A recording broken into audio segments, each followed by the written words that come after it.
Hatsune Miku card for stage really has all of these nice level 3s that will be very handy, but not all of them having early play condition, or not all of them have a condition that we can easily guarantee. If only there was a way that we could actually go around that.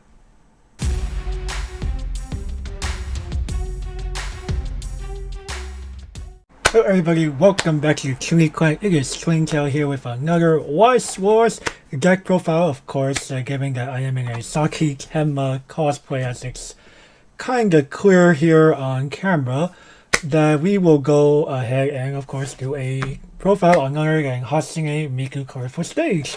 So it's a little personal build that I've coughed up with. I really think that this build will take advantage of some of the very nice standalone level 3s that the neo standard title of Hatsune Miku card for stage has to offer. So we will go ahead and just go over this deck profile and kind of go over the general strategy and how things will go along. So we start off with, of course, our yellow cards level 0. We have none other than Gifts from the Sky, Nene Kusanagi. She is an on-play, pay 1, put 1 mystic character from our waiting room to the bottom of our clock to search for level 1 or lower character. Very, very handy. Just help us accelerate to get to level 1, and in this deck we might want to around get to level 2 before our opponent can, so that we can set up before they can do anything preemptively on us, so that is very handy. Then we also have 3 copies of Make Everyone Smile, Tsukasa Tenma. Yes, we have our own H on there. He's a global 500 power. He also gives all of our unexpected docs, Rui, Kamishiro, a Soul Trigger, which is our main level 1 climax combo. And he also has the ability of Act, Pay 1, Sacrifice himself to salvage a Wonder Christmas from our waiting room. He also refers to a card called Tell Me Everyone's Christmas, but we do not play that event, so we will not worry about that second choice. And we also have 3 copies of Just Me, or Only Me, Just Me, Shizuku Hinomori. If your opponent has 3 of your characters, she gets her 1000 power on top of her 2k, making her 3000. And she is the queen card to allow us to play a little more aggressively while also being a very, very easy green splash, because we do play some green in this deck. And to run our level 0s for a total count of 12 are 3 copies of Night Court at 1 AM Kage Yoi Saki. She is an on-death Scry 1, as well as an on-death standard on-death discard 1 card to up to top 4 check for a level 1 or higher. Very, very handy. Just help us have that easy build, especially since we are not playing Bristol in this deck, given that we really honestly don't have to, as we will go through our level 1 signal here. So going into level 1, we have 4 copies of Unexpected Docs, Rui Kamishiro. If you have 2 or more other mystic characters, he gets 1000 power, making him a 5500, and climax combo with Uncanny Performer, which we do play 4 of. At the beginning of the encore step, if the character from him is reversed or is not present, salvage a character. So very, very handy to just get some easy advantage. I think he is definitely one of the better combos in Hatsune Miku card for stage, so that is very handy to have. Just easy access to your waiting room level and no need to rely on randomness. Of course, if you really want to be a little more tight, you can also play the Meikone's trusted favorite, Celebrating New Year's with Everyone, and Shinonome. You want to have access to your deck instead, but unlike Rui, she is more of a hard reversal, and she will not have that soul trigger that Rui has via Make Everyone Smile, Tsukasa Tenma. And we also have 2 copies of the Yellow Diva. Everyone knows Hatsune Miku. She is our refundable 2k caustic counter with a soul trigger icon. Since we are playing choice, that is important. And we also, of course, play 4 copies of Wonder Christmas. We cannot play this card from our hand unless we control a Wonderland at Showtime character. So in this deck, it will be either Gifts from the Sky, Nene, Maker with Small Stochastic Tenma, or Unexpected Thoughts, Rui Kami Shiro. So any of those three are fair game. Oh, as well as a level 2 that we do play, as also happens to be a Wonderland SO10 character.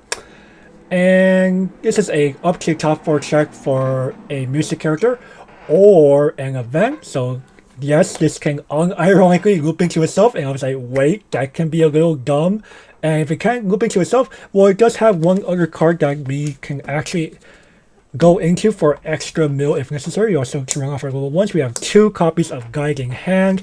It is a mill 2. We salvage a character whose level is equal to the sum of the level of cards put to the graveyard, not graveyard, waiting room this way. So again, you can do nasty things like Wonder Christmas into, ending off with Guiding Hand for a straight up salvage while going through up to 10 cards of your deck in that maneuver. So very easy way to just go through your deck without having to rely on paying stock for things like brainstorms and the like. Okay, moving over to level 2s. No kind of reason why I built this deck other than me representing our girl here. We play 3 copies for now and the future, Saki Kenma. So if she attacks while facing a level 3, she gets 6,000 power until end turn, so 12,500, pretty formidable. And a climax combo with either 100 Things I Want to Do or Lingering Melody in Her Heart, choice and gold bar respectively.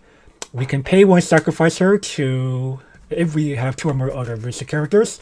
We can pay 1, sacrifice her to salvage a music character from our waiting room, and we can play up to 1 character of any sort from our hand. Simple as that. We'll go over more into SAG cards I want to go into later.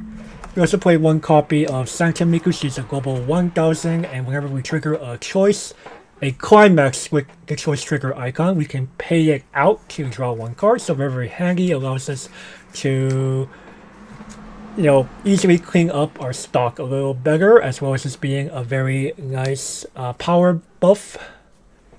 Of course, we also play Diva, everyone knows Hatsune Miku, the red version that is a memory kick, standard 3k, really helps us against certain pesky characters that may have recursion or anything of that sort. Looking at you, Calm Time, Ruha Rushio. Okay, moving into level 3s, we of course have 3 copies of Rainy Distance Saki Tenma. If we have 2 or fewer requirements in our waiting room, she is an early play as a level 2. We can play her without meeting current requirement, period, but we do play plenty of yellow, so that should not have to come into play ever.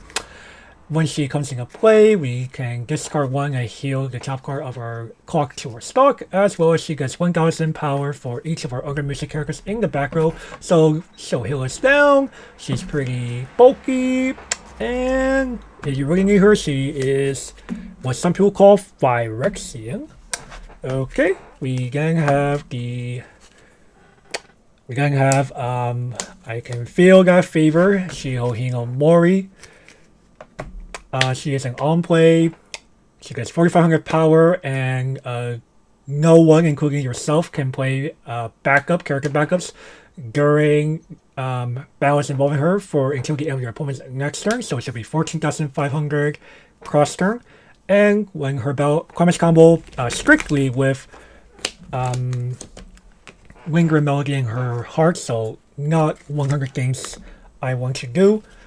On reverse, pay 2, discard 1 to put the bottom 5 cards of your if you look at the bottom 5 cards of your opponent's deck, put up to 2 climaxes among them to your opponent's clock, and put the rest to the waiting room. So a very nice way to really mess up on very well compressed opponents. So that is indeed very handy.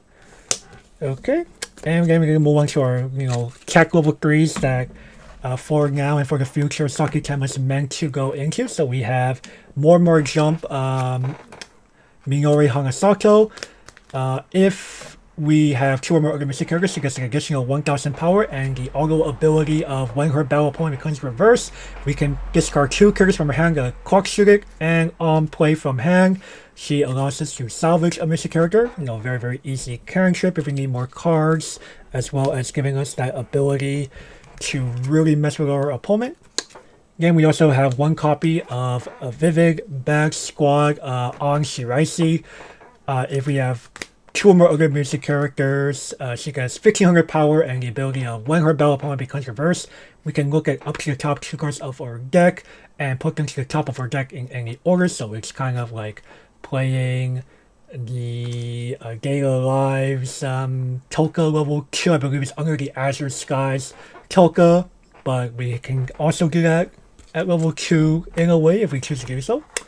Then we also play 2 copies of Vivid Bag Squad Akito Shinonome. If he's in the front row, all our mystic characters, including himself, get 1500 power.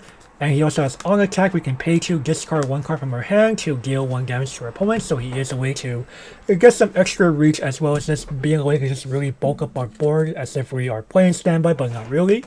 Then, of course, we also have 2 copies of Rooftop Friendship Misaki Akiyama, during early play if we have 4 or more music characters on the stage. And if we have 2 or more other music characters, they get 2500 power and character hang-on core, allowing them to just easily recur if we deem it necessary. As well as on play, we can look at up to the top X cards of our deck, add any 1 card among them to our hand, and put the rest to waiting room, where X is the number of music characters we have on the board, including themselves. So very, very nice cantrip, because it's also sticky. Ooh. And to round off our deck, we have 1 copy of Saw You Again, Hatsune Miku. On play, we can rest 1 of our characters to force our opponent to pick 1 climax in their waiting room and shuffle everything else back. So it's one of those more modern, full meal style profiles. We don't play the climax combo part, as we do not play that.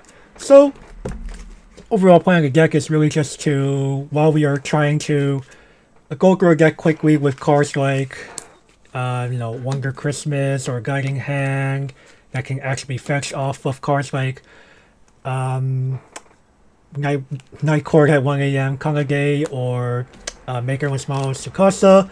We just try to assemble selectivity of our Rui or Unexpected Thoughts Rui combo, assemble pieces to pop off our Saki into primarily ideally one of these 3 level 3s of Akito On or Minori to just really, really get some nasty board presence on the board. Hope our opponents lack any real answer to that. And if we are able to find our opponents in a pretty compressed state, the fact that Saki can, again, Saki and Shiho share climax combos in Lingering Melody in her heart.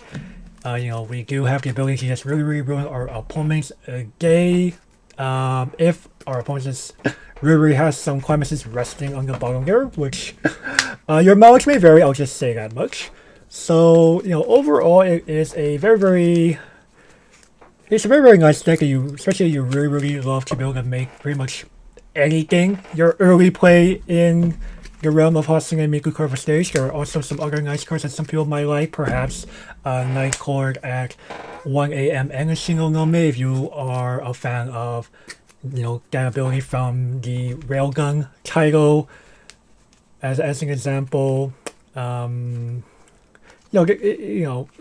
a very, very interesting way to think about how to, it's a very, very interesting take to just be able to turn any level 3 into an early play without them having a real early play condition, as well as actually allowing their on-play abilities to go off, very, very handy on that front. So I guess I'm going to go ahead and call it here for this deck profile. Thank you all for watching. Continue to embrace the darkness, and I will see you over in the next one. Bye bye.